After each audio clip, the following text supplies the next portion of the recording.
Brother, this episode is for the man who wants his marriage to mean something beyond himself. Let me tell you something most husbands don't think about. Your marriage is never just about you. Every conversation, every conflict, every season of closeness or distance is being witnessed. Your children are not just growing up in your home. They're learning how marriage works by watching yours. And what they absorb now will shape the relationships they build later. Your kids are learning long before they ever date. They're learning how a man speaks under pressure, how he treats the woman he promised to protect, and how conflict is handled or avoided. They don't need speeches. They don't need lessons. They learn what love looks like by what feels normal in your home, and normal becomes their blueprint. Listen carefully. This isn't about perfection.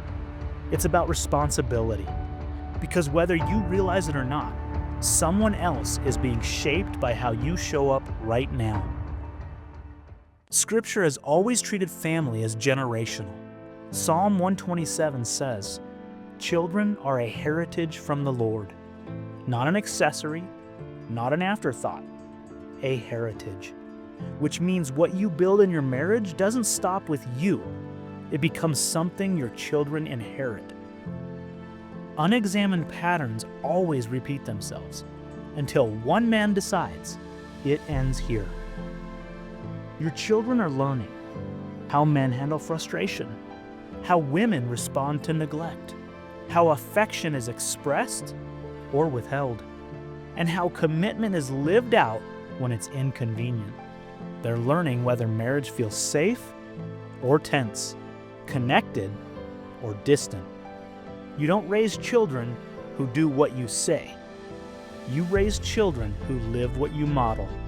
And the marriage you normalize is the marriage they're most likely to repeat, whether you intended it or not. This is where it gets uncomfortable, because legacy doesn't begin with good intentions. It begins with ownership. Ownership of your tone, your presence, your humility, and your consistency. Not when it's noticed, not when it's convenient.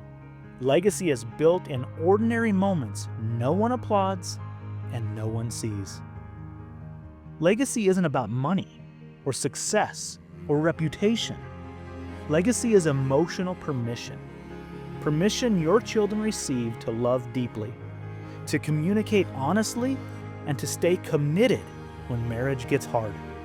A healthy marriage doesn't just bless you, it trains the next generation how to love. Ask yourself this week, if my child built a marriage exactly like mine, would I be proud of what they inherited?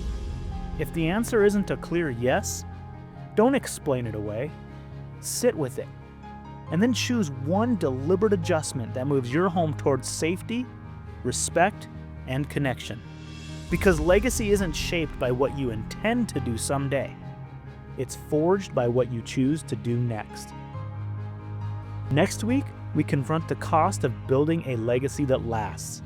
Because strong marriages aren't sustained by intention, they're sustained by endurance. Husbands, legacy is not accidental. It's forged through daily choices made long before the results are visible. If this helped you, stand with this work by subscribing and sharing it with another husband who's fighting for more than himself. Forged in faith, bound by covenant. Let's get to work.